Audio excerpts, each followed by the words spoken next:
Hi friends, good morning. ಗುರುವಾರದ mini ಬ್ಲಾಗ್ಗೆ ನಿಮ್ಮೆಲ್ಲರಿಗೂ ಸ್ವಾಗತ. ಇವತ್ತು ರಾಯರ ವಾರ. ಸೊ ಹಾಗೆ ಬೆಳಗ್ಗೆ ಸ್ವಲ್ಪ ಬೇಗ ಎದ್ದು ದೇವರಿಗೆ ತುಪ್ಪ ದೀಪ ಹಚ್ಚಬೇಕಾಗಿತ್ತು. ಸೊ ಆಗಲಿಲ್ಲ. ಇವತ್ತು ಹೂವಿಗೆ ಅಂದರೆ ಜಸ್ಟ್ ಹೂವು ಹಾಕಿ ದೀಪ ಹಚ್ಚಿ ನಮಸ್ಕಾರ ಮಾಡ್ಕೊಳ್ತಾ ಇದ್ದೀನಿ. ಯಾಕಂದರೆ ಇವತ್ತು ಎಷ್ಟು ಬೇಗ ಕೆಲಸಗಳು ಆಗ್ತಾಯಿದೆ ಅನ್ನೋದಕ್ಕಿಂತ ಹೆಚ್ಚಾಗಿ ತುಂಬಾ ಲೇಟ್ ಆಗಿಬಿಡ್ತಾ ಇದೆ ಇವತ್ತು.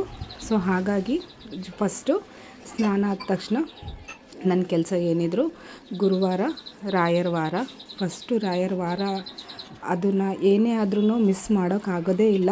ಅಷ್ಟು ನನಗೆ ರಾಯರು ಬೆನ್ನೆಲುಬಾಗಿ ಕಾಯ್ತಾ ಇದ್ದಾರೆ. ಸೊ ದೇವರು ಕೈ ಮುಗಿದ ನಂತರ ನಾನು ಇವತ್ತು ಪುಳಿಯೋಗರೆ ಮಾಡ್ಕೊಳ್ಳೋಣ ಅಂತ ಅಂದ್ಕೊಂಡಿದ್ದೀನಿ. ಅಮ್ಮನ ಮನೆಯಿಂದ ಗೊಜ್ಜು ಕಳಿಸಿದ್ರಲ್ಲ, ಸೊ ಹಾಗಾಗಿ ಜಸ್ಟ್ ಒಗ್ಗರಣೆ ಹಾಕ್ಕೊಳ್ತಾ ಇದ್ದೀನಿ. 1-2 ಸ್ಪೂನ್ ಆಗುವಷ್ಟು ಎಣ್ಣೆ, ಕಡಲೆಬೇಳೆ, ಸ್ವಲ್ಪ ಸಾಸಿವೆ, ಜೊತೆಗೆ ಹಿಂಗು. ನೋಡಿ, ಅಮ್ಮ ಮಾಡಿ ಕೊಟ್ಟು ಕಳಿಸಿದೆ ಆಲ್ರೆಡಿ.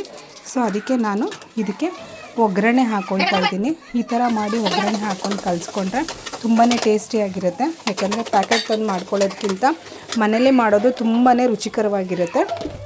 ಈ ಥರ ಮಾಡ್ಕೊಂಡು ತಿಂದು ತುಂಬ ದಿನ ಆಗಿತ್ತು. ಸೊ ಟೈಮ್ ಆಗೋಲ್ಲ ಅಂದ್ಬಿಟ್ಟು ಅಂಗಡಿಯಿಂದ ತೊಗೊಬಂದೆ ಒಗ್ಗರಣೆ ಹಾಕ್ಕೊಂಡ್ಬಿಡ್ತಾ ಇದ್ದೆ ಈ ಸರಿ.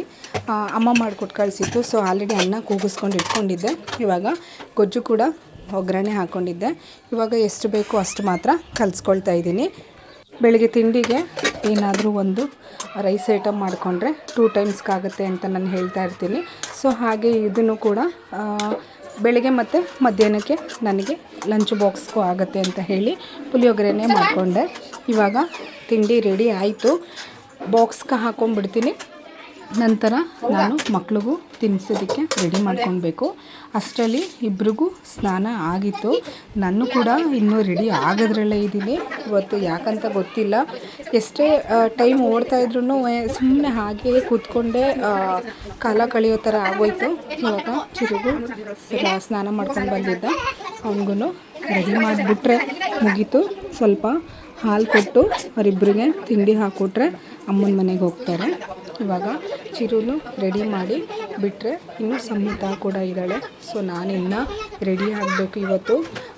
ಇವತ್ತು ಬೆಳಗ್ಗೆಯಿಂದನೂ ಕೆಲಸಗಳಲ್ಲೇ ಕಾಲ ಮುಗ್ದೋಯ್ತು. ಯಾಕಂದರೆ ಇನ್ನೇನು 1ನೇ ತಾರೀಕು ಬರ್ತಾ ಇದೆ. ಅಷ್ಟರಲ್ಲಿ ಮಕ್ಕಳ ಕೆಲಸಗಳೇ ಇನ್ನೂ ಸ್ಟಾರ್ಟ್ ಆಗುತ್ತೆ. ಅವರಿಬ್ಬರನ್ನ ರೆಡಿ ಮಾಡಿ ಸ್ಕೂಲಿಗೆ ಬಿಟ್ಟರೆ ಸಾಕು ಅನ್ನಿಸ್ಬಿಟ್ಟಿದೆ. ಮನೇಲಿ ರಜಾ ಕೊಟ್ಟು ಹಿಂಸೆ ಕೊಡ್ತಾನೇ ಇದ್ದಾರೆ.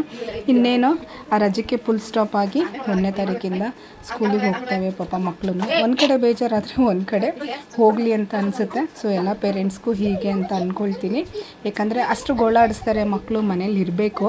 ಬಟ್ ಅದನ್ನು ತಡ್ಕೊಳ್ಳೋ ಪೇಷೆಂಟ್ಸ್ ಕೂಡ ನಮ್ಮಲ್ಲಿ ಇರಬೇಕಂತ ಹೇಳ್ತಾ ಅವರಿಬ್ಬರಿಗೂ ರೆಡಿ ಮಾಡಿ ತಿಂಡಿ ಹಾಕಿ ಅಮ್ಮನ ಮನೆ ಕಳಿಸಾಯಿತು. ಇನ್ನು ಜಸ್ಟ್ 5 ನಿಮಿಷ ಇರೋದು. ಅಷ್ಟರಲ್ಲಿ ನಾನು ಬೇಗ ರೆಡಿ ಆಗಿಬಿಡ್ತೀನಿ.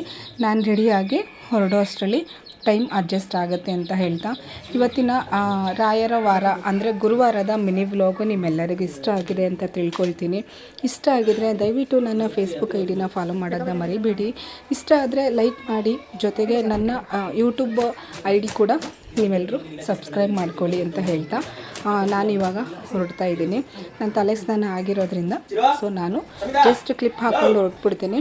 ಯಾಕಂದರೆ ಟೈಮ್ ಆಗೋಯ್ತು. ಇನ್ನು ಬಂದು ಸಂಜೆ ಏನಿದೆ ಆ ಕೆಲಸಗಳು ಮುಗಿಸ್ಕೊಳ್ಳೋದಂಗೆ ನನಗೆ ಸಾಕಾಗ್ಬಿಡುತ್ತೆ. ಸದ್ಯಕ್ಕೆ ಇವಾಗ ಆಫೀಸ್ಗೆ ಹೊರಡ್ತಾ ಇದ್ದೀನಿ.